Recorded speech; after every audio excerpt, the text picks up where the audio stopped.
Joining me on the broadcast to understand more of this is Poonam Mutreja. She's the Executive Director in Population Foundation India.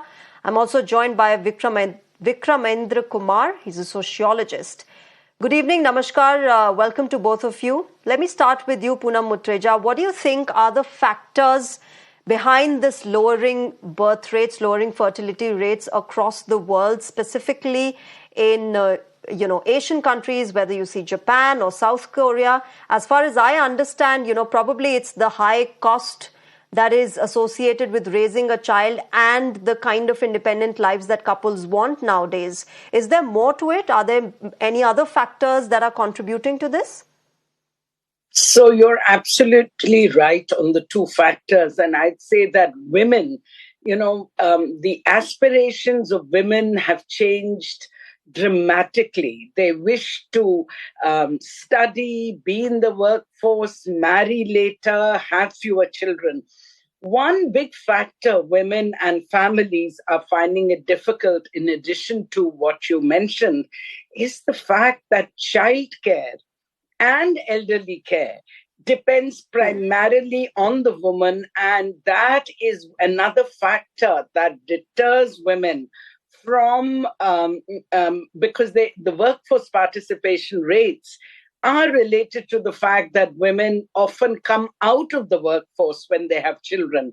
So the one thing I would say that impacts is the fact that we don't have much childcare, not only in India, but many countries, and those countries like Sweden, Norway, that have affordable childcare and, in fact, subsidized childcare. Those countries, women are able to maintain the childbirths compared to many other European countries. And finally, education has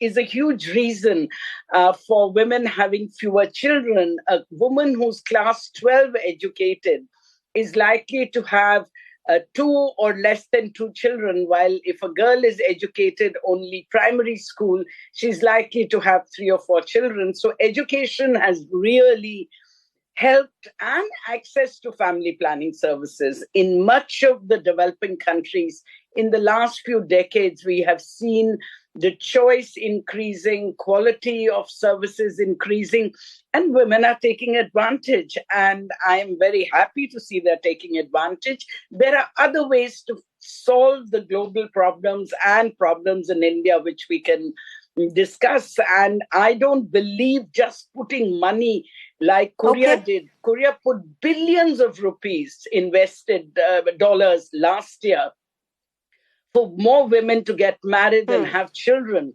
It had very little impact. We cannot look at women as baby producing machines who we switch on and off.